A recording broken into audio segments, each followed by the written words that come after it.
All right, let's get right into it. If your organization's security training is still that once-a-year check-the-box event, you know the one, right?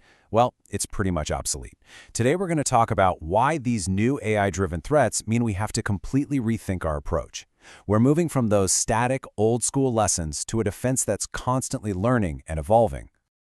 Now, before we really dive in, just a quick note. What you're about to hear is part 17 of a much bigger 20-part report from Virtualization Options LLC. It's all about building a modern AI training program. So we're just scratching the surface here. But if you want to go deeper, the report suggests getting in touch with them directly. And, the usual heads up, this is for educational purposes and comes with no warranty. So here's our game plan. First up, we'll talk about how to take a hard look at your current defenses and find the weak spots. Then we'll get into the nitty-gritty of training for 3 different groups: your security specialists, your developers, and then finally, everyone else. How to build a real culture of security across the entire company. Okay, let's start with step 1, assessing where you are right now.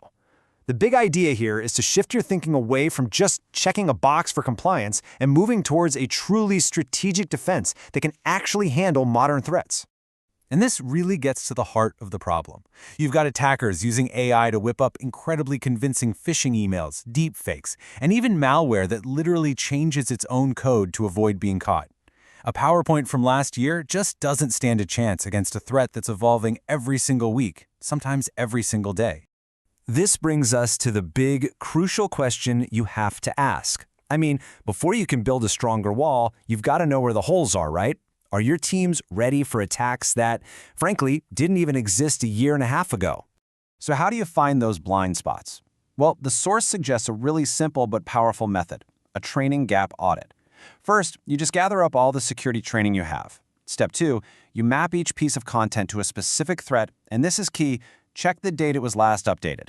Now, here's the rule of thumb from the report. If it's more than 12 months old, you've got to flag it for replacement. That right there? That's your gap, the space between what your people were taught and what the attackers are actually doing right now. Okay, now let's talk about your front line of defense, the security specialists. These are your first responders, and they need some seriously advanced training. We're talking about fighting fire with fire. What's so interesting here is how specific this training has to be.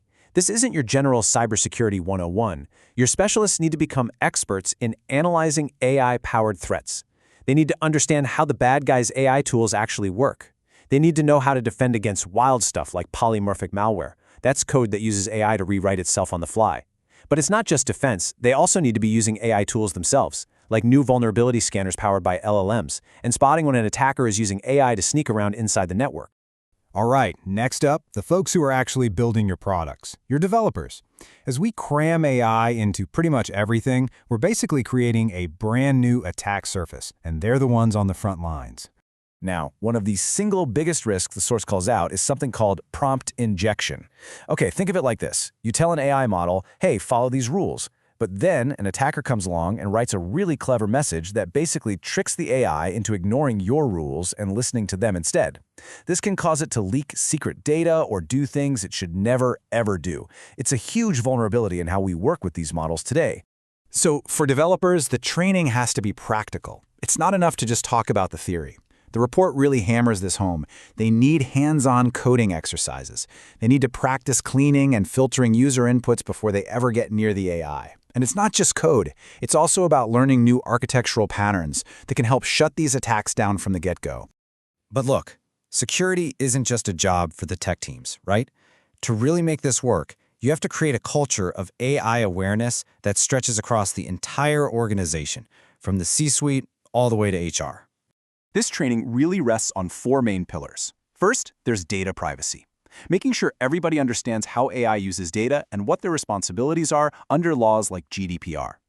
Then there's ethics and bias, training people in departments like HR to spot when an algorithm might be making unfair calls.